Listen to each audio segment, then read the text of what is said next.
तो दोस्तों आज हम एक्सप्लेन करने वाले हैं साउथ की एक बेहतरीन मूवी को जो कि रिसेंटली नेटफ्लिक्स में आया है, court state versus and nobody. ये मूवी बहुत ही बेहतरीन है, आपको जय भीम की याद दिला देगा, पर आपको कोर्ट के दाव पेच और आज की मॉडर्न जमाने के टेक्निक के बारे में पता चलेगा, कैसे युवा पीढ़ी खतरे में है और कैसे आपको बचना है, और कोर्ट ड्रामा आपको भरपूर मिलेगा। तो वीडियो को बस एक लाइक कर दीजिए, इतना ही हम आपसे मांगते हैं, और चैनल को सब्सक्राइब जरूर करें ऐसे बेहतरीन वीडियोस के एक्सप्लेनेशन पाने के लिए। चलिए शुरू करते हैं court state versus and nobody का एक्सप्लेनेशन। मूवी के शुरुआत में हमको दिखाया जाता है चंद्रशेखर को, जिसके हाथ में हथकड़ियां थे, और ये जो सीन आप देख रहे हैं ना, ये कोर्ट रूम का है, जहां पर हमको ये पता चलता है कि चंद्रशेखर ने एक लड़की के साथ जोर जबरदस्ती किया है, मतलब आखिरी हद तक उसने पार कर दिया, और इतना ब्रूटली किया है कि उसके ऊपर केस बना है, और वो एक माइनर के साथ हुआ है, इसलिए उसके ऊपर पॉक्सो एक्ट लगा है। आप लोगों को शायद पता नहीं होगा, जो ऐसे केसेस होते हैं पुलिस आपके घर से जाके आपको उठा लेगी सिर्फ एक बयान पे, आगे देखा जाएगा कि क्या हुआ है क्या नहीं हुआ है। जो हुआ था चंद्रशेखर के साथ, 17 दिन से वो कस्टडी में है और कोर्ट अपना सुनवाई सुनाएगी 4 दिन बाद। मान के चलो कि ऑलमोस्ट वो दोषी करार हो ही चुका है। ये जो केस है ये करा है मंगापति ने, क्योंकि उसके ही घर के लड़की के साथ ये हुआ है, और ये केस लड़ रहे दामोदर, जो कि ये बोलते हैं कि ये जो ब्रूटल चीज इसने किया है इसके लिए इसको बख्शा ना जाए। और चंद्रशेखर की ओर से जो लॉयर लड़े थे वो कुछ भी नहीं बोलते, जस्ट स्टेटमेंट पढ़ के सुना देते हैं। देखने से लग रहा था कि इस केस में उनको कुछ इंटरेस्ट नहीं है, बस उनको बिठाना और एक खाली कुर्सी को बिठाना, मानो सेम बात हो। फिर हम देखते हैं कि वो कस्टडी में है और उसके दोस्त और पेरेंट्स उसके साथ बात कर रहे हैं। वो लोग मान ही चुके थे कि अब क्या हो सकता है मेरे बच्चे का। वो लोग कोशिश करते हैं कि मेरा बच्चा बच जाए, कि 4 दिन है उनके पास, और जो लॉयर उन्होंने हायर किया है वो तो कुछ काम का नहीं रहा। और ऊपर से चंद्रशेखर की फाइनेंशियल बैकग्राउंड भी उतनी अच्छी नहीं है कि वो बड़े बड़े लॉयर्स को हायर कर पाए। तभी एक पुलिस कांस्टेबल बोलते हैं, मुझे लगता है कि आपके बेटे के साथ नाइंसाफी हुआ है, और मुझे तो इस केस में थोड़ा झोल लगता है, पर आपके बेटे को मुझे लगता है कि एक लॉयर बचा सकता है, जो कि ऐसे केस बहुत लड़ता है और जीतता भी है, लॉयर मोहन राव। आप उनसे बात करिए। और वो कांस्टेबल उसे नंबर प्रोवाइड करता है। फिर उसके पेरेंट्स कॉल करते हैं और मोहन राव का जो असिस्टेंट है सूर्या, वो कॉल उठाते हैं। ये लोग उनको थोड़ा बहुत घटना बोलते हैं। फिर वो बोलते हैं कि ठीक है, मैं मोहन राव जी से बात करके आपको जरूर बताऊंगा। अभी सूर्या के बारे में भी इंट्रोडक्शन दे देता हूँ। वो एक एडवोकेट है, पर वो मोहन राव जी के नीचे 3 साल तक काम कर रहा है, मतलब सीख रहा है। सीनियर लॉयर के नीचे सीख नहीं पड़ता है, लॉ के स्टूडेंट वो समझ पा रहे होंगे। मोहन राव जी आज तक कोई भी केस सूर्या के थ्रू मूव नहीं होने दिए। वो चाहते हैं कि वो सूर्या को केस से दूर ही रखे, क्योंकि सूर्या के अंदर कुछ कमियां हैं। पर सूर्या इस बार बोलता है कि मोहन जी मुझे भी एक केस दीजिए। तो मोहन राव बोलते हैं कि ठीक है, तुम मेरे 3 क्वेश्चन का आंसर दे दो, मैं तुमको ये केस दे दूंगा। पर 3 क्वेश्चन पूछे जाते हैं और सूर्या तो ये 3 क्वेश्चन का आंसर नहीं दे पाता। तभी वो खुद समझ जाता है कि मुझसे शायद नहीं होगा, ये केस सर को ही लड़ना चाहिए। फिर हम देखते हैं कि सूर्या चंद्रशेखर के फैमिली मेंबर और दोस्तों से मिलता है, जहाँ पर उसे पता चलता है कि ये एक पॉक्सो एक्ट है, जहाँ पर 18 साल के कम वाले लड़कियों के साथ अगर कोई दुष्कर्म या कोई भी चीजें होते हैं गलत, तो उसके ऊपर ये केस लगते हैं। फिर हमको पास्ट का सीन दिखाया जाता है, जहाँ पर हम चंद्रशेखर को देखते हैं, जो कि पार्ट टाइम बहुत सारे जॉब वगैरह करते हैं। अपने लाइफ के साथ वो बहुत मस्त रहता है, फोन में गेम भी खेलता है, वो जॉब भी करता है, पर उसको पढ़ाई नहीं करना। उसके फैमिली मेंबर बोलते हैं कि बेटा तू हायर एजुकेशन कर, एजुकेशन जरूरी है, फिर कहीं पर अच्छे सा परमानेंट जॉब ले ले। पर चंद्रशेखर तो यही मानता है कि दुनिया में पैसा ही सब है, अगर मैं जगह जगह जाके थोड़े मोड़े काम करूंगा, पैसे जोड़ूंगा, तो आगे जाके बहुत तरक्की करूंगा। एजुकेशन का क्या है, पैसे ही तो कमाना है ना। पर चंद्रशेखर की फैमिली बैकग्राउंड उतनी भी अच्छी नहीं थी, उनके पास पैसे नहीं थे। चंद्रशेखर की माँ घर में प्रेस वगैरह करा करती है, ऊपर से उसके फादर जो है वो वॉचमैन थे, और घर में एक छोटी बहन भी थी। अभी चंद्रशेखर के घर के साइड में ही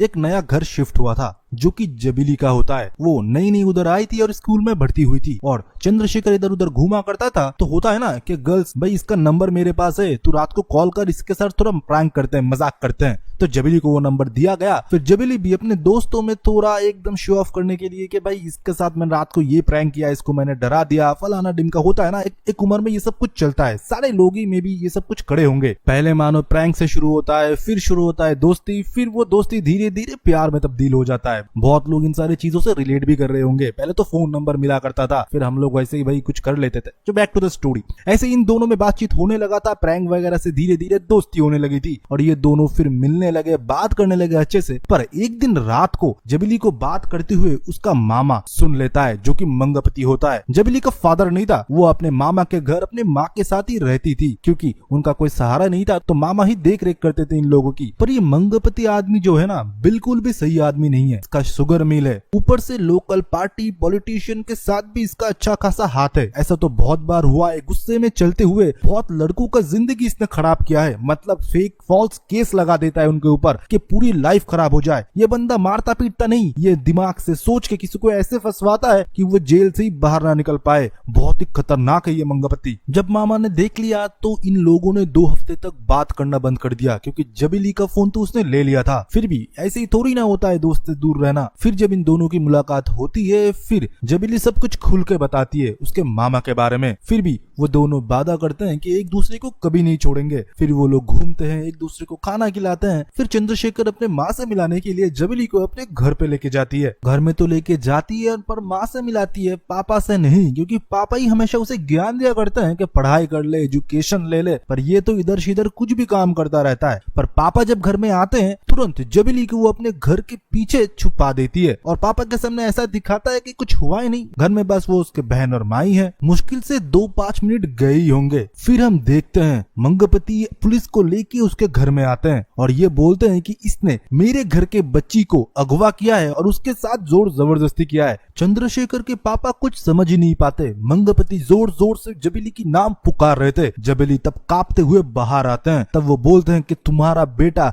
जो भी किया है उसका सजा मिलेगा। हमारे घर के बच्चे के साथ ये सब कुछ कर रहे हो तुम लोग। फिर जबीली को गाड़ी में बिठाते, जबीली का पूरा बॉडी कांप रहा था। वो एक शब्द बोलने की तब लायक नहीं थी, डर रही थी मंगपति से वो। और घसीटते हुए चंद्रशेखर को ले जाया जाता है पुलिस स्टेशन। जब जबीली को उसके मामा घर में लेके जाते हैं, उसके ऊपर चिल्लाता है, हाथ भी उठाता है। तब जबीली की माँ जब रोकने के लिए आती है, उसे बोलती है कि मेरे घर में रहना है तो मेरे रूल फॉलो करने पड़ेंगे, गाँव में मेरा इज्जत है। उसकी माँ बोलती है कि ये लोग अभी बच्चे हैं, उसे वार्न करके छोड़ देना, इसके ऊपर कोई केस मत देना, इसका भविष्य खराब हो जाएगा। पर मंगपति तो ठान चुका था कि इसको जेल में ही सड़ाऊंगा मैं। माँ बेटी को वार्न कर देता है और बोलता है कि मेरे बीच में मत आना। फिर तो आपको पता ही है कि दामोदर को हायर करता है मंगपति। दामोदर पूरा केस सजाता है और दूसरी जगह ये लोग भी एक लॉयर हायर करते हैं, पर उस लॉयर को भी मंगपति खरीद लेता है। फिर जो प्रेजेंट टाइम में हुआ था कि उसको 4 दिन बाद राय मिलेगा कि क्या कुछ होना है और 17 दिन से ये जेल में ही है। फिर हम प्रेजेंट पे आते हैं और सूर्य को देखते हैं कि उसको सारा कहानी पता चलता है कि क्या कुछ हुआ है चंद्रशेखर के साथ। और सूर्य तब डिसाइड करता है कि ये केस तो वो लड़ेगा। सर को जाके वो बताता है इस केस के बारे में। सर मना कर देते हैं कि इस केस में चंद्रशेखर की बचने की चांसेस बहुत कम है, ये केस मैं नहीं लड़ूंगा। पर सूर्य तो ठान चुका था। वो केस के बारे में अच्छे से पढ़ता है और अपने एक दोस्त से फेक डॉक्यूमेंट बनाता है, जिससे वो अपने सीनियर लॉयर मोहन राव को रिप्रेजेंट करता है। ऐसा एक फेक डॉक्यूमेंट वो बना लेता है और कोर्ट में जाके अपने मुवक्किल चंद्रशेखर को रिप्रेजेंट करता है। और पहले ही वो देखता है मंगपति द्वारा पेश करे गए एविडेंस और कोर्ट से परमिशन मांगता है कि इसको वो री इन्वेस्टिगेट करेगा। और उधर ही कोर्ट में बैठ के वो री इन्वेस्टिगेट कर देता है। जो मंगपति ने एविडेंस दिए हैं वो स्ट्रांगली ये नहीं बोलते कि मेरे क्लाइंट ने ये सब कुछ किया है, तो इन सारे एविडेंस को मैं सीरियसली नहीं लेता। कोर्ट को भी जब ये सब कुछ बोलते हैं सूर्य और पॉइंट्स दिखाते हैं, तब कोर्ट भी सूर्य को और कुछ दिन दे देते हैं। तब सूर्य को भी खुद के ऊपर कॉन्फिडेंट आता है और वो सोचता है कि इस केस को वो जरूर मूव करेगा और जीतेगा भी। सर ने आज तक कोई केस नहीं दिया, पर अब वो जो केस लड़ा है उसको वो जरूर खत्म करेगा और जीतेगा भी। मंगपति उस डिसीजन से बहुत बेइज्जत होता है। तो नेक्स्ट हियरिंग में मंगपति कुछ ऐसा पेश करता है जो देख के कोर्ट और सूर्य भी शॉक हो जाते हैं। जहाँ पर हम साफ देख पा रहे हैं एक सीसीटीवी फुटेज, जहाँ पर हम देखते हैं कि जबीली और चंद्रशेखर एक कमरे में जा रहे हैं और पक्का 30 मिनट बाद वो लोग कमरे से बाहर आ रहे हैं। ये देखने के बाद सारे लोग शॉक हो जाते हैं, पर दामोदर कैसे मौका छोड़ दे। वो बोलने लगा, देखिए सर, इस लड़के ने कैसे इस लड़की को यूज किया है, और अनाप शनाप बकने लगा।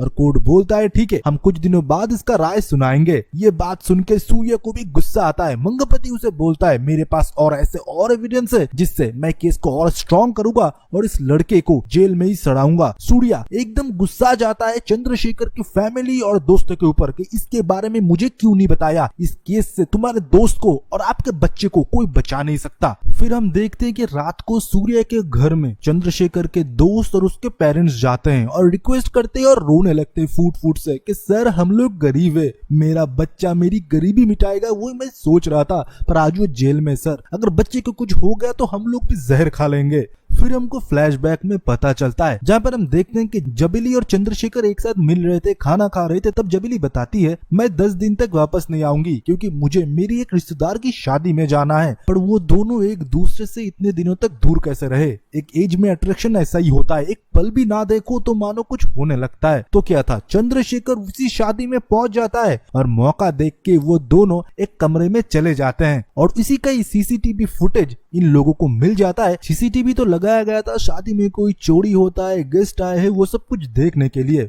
पर सीसीटीवी से मिला ये। और ये जब मंगपति को पता चला वो फिर अपने आदमी लगा देता है चंद्रशेखर के पीछे, उसके दोस्तों के पीछे कि इन लोगों का एक्टिविटी क्या होता है, और हर जगह ये लोग फोटो खींचने लगे। चंद्रशेखर का एक दोस्त एक मेडिकल शॉप से प्रोटेक्शन लेता है, उसका भी फोटो वो खींच लेता है। जब और एक फुटेज उसे मिलता है जब पर जबेली चंद्रशेखर के बाइक में बैठता है, उसका भी फोटो वो खींच लेता है। और सीसीटीवी फुटेज तो पहले से ही था और वो एक स्टोरी बुन लेता है कि चंद्रशेखर के दोस्त भी इसमें इन्वॉल्व है और बाइक में बिठाता है। फिर ये लोग ये सब कुछ कर रहे थे, मतलब पूरा एक स्टोरी, एक चक्रव्यूह रच दिया था मंगपति ने। और दूसरी जगह मोहन राव को देखते हैं जहां पर प्रैक्टिस पे सूर्या बहुत दिनों से नहीं आ रहा था, तो ये सीनियर लॉयर है, पता लगा लेते हैं कि क्या झोल कर रहा है सूर्या। सूर्या को बुलाते हैं, उसे डांटने की जगह उससे समझाते हैं कि तुम जो ये कर रहे हो, पहले तो ये इलीगल है, अनऑथराइज्ड है, और तुम एक लॉयर हो, ऊपर से जो केस तुमने लिया है या क्या तुम कंप्लीट कर पाओगे? इससे पहले भी मैंने देखा था तुम्हारा एटीट्यूड में किसी भी केस को कंप्लीट करना नहीं था, जब तुम एक जगह अटक जाते हो छोड़ देते हो। पर सूर्या इस चीज को जरूर कंप्लीट करो, मुझे तुम पे भरोसा है। तब सूर्या को भी खुद के ऊपर कॉन्फिडेंट आता है कि सर ने उसके ऊपर भरोसा जताया है। सूर्या फिर नेक्स्ट हियरिंग पे कोर्ट में जाता है और कोर्ट को बताता है उस कमरे में जो कुछ भी हुआ है आप लोगों को, सब लोगों को गलत लग रहा है, पर उस कमरे में क्या हुआ है उस चीज के बारे में सिर्फ इन दोनों को ही पता है, चंद्रशेखर और जबेली। मैं चाहता हूं कि दोनों का ही स्टेटमेंट लिया जाए, अगर मैच करता है तो अब समझ पाएंगे क्या कुछ हुआ है। पर जबेली का जो डॉक्टर था जो कि मंगपति द्वारा मैनिपुलेटेड था, वो बोल देता है कि जबेली की तबीयत एकदम खराब है, वो कुछ भी स्टेटमेंट कोर्ट में नहीं दे पाएगी। पर तब हम देखते हैं कि चंद्रशेखर का स्टेटमेंट लिया जाता है, वो सब कुछ बताता है कि कमरे में क्या कुछ हुआ था। फिर हम देखते हैं मंगपति को पता चल चुका था कि आज नहीं तो कल जबेली को कोर्ट में आना पड़ेगा, बयान देना पड़ेगा। अगर बयान से वो मुकर गई या गलत बयान देती है तो उसके लिए वो अच्छा नहीं होगा। फिर वो जाता है और उसके माँ को और जबेली को अच्छे से समझाता है कि उन लोगों को क्या बोलना है। चंद्रशेखर को जेल के अंदर ही वो सड़ाएगा,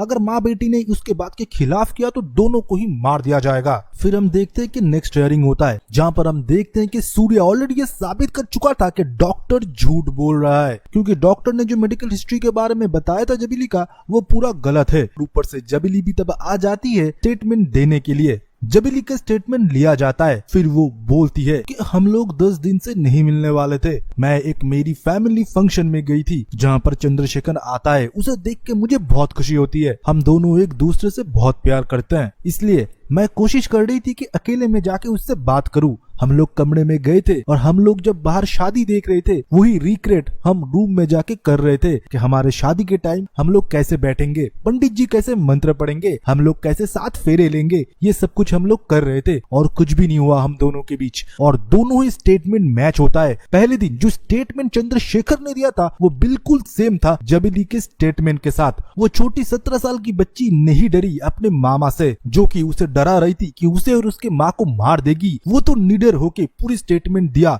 पर बहुत सारे लड़कियां इस जगह मुकर जाते हैं, बहुत सारे फेक केसेस में लड़के अभी भी जेल के अंदर है, अब डेटा उठा के देख सकते हो। तब हम देखते हैं कि मंगपति और वो जो फेक डॉक्टर था उन दोनों के ऊपर कार्रवाई होता है। मंगपति को तो जेल हो जाता है और डॉक्टर की लाइसेंस कैंसिल कर दिया जाता है और चंद्रशेखर बाइज्जत बड़ी हो जाता है। कोर्ट के स्टेटमेंट आने के बाद जब चंद्रशेखर बाहर आता है वो सूर्या को गले लगा लेता है और रो पड़ता है कि आज अगर आप नहीं होते तो मैं जेल में ही सड़ता, आपने मुझे नई जिंदगी दी है। तब सूर्या बोलता है जिस पापा से तुम इतना नफरत करते हो तुमको एजुकेशन लेने के लिए बोलते हैं, वही पापा की वजह से आज तुम बाहर हो। उन्होंने मुझे समझाया कि तुम्हारे जैसे बहुत सारे नौजवान इस एज में सोचते हैं कि पैसे ही सब कुछ है, पढ़ाई लिखाई की कोई जरूरत ही नहीं है। अगर आज मैं पढ़ता लिखता नहीं तो लॉयर नहीं बनता। तो मैं ये नहीं समझता कि कैसे झूठे केस बनाए जाते हैं और झूठी एविडेंस पेश करके तुम जैसे नौजवानों को फंसाया जाता है। आज अगर जबीली अपने स्टेटमेंट से मुकर जाती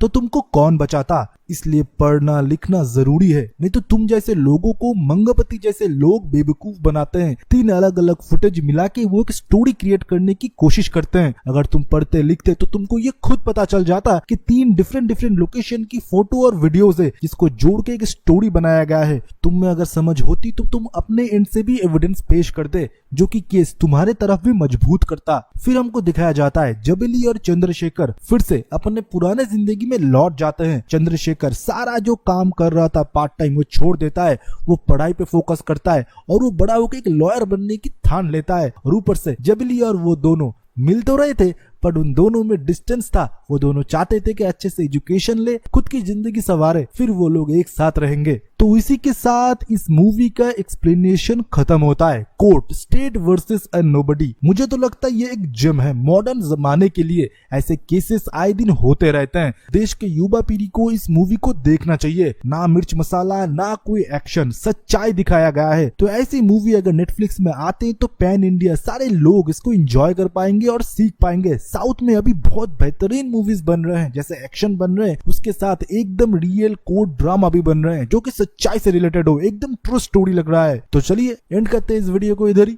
आप वीडियो को लाइक कर दीजिए, हमको थोड़ा सपोर्ट दिखाए, कमेंट सेक्शन में आपका प्यार बरसा दीजिए। तो चलिए तब तक के लिए बाय बाय, सी या।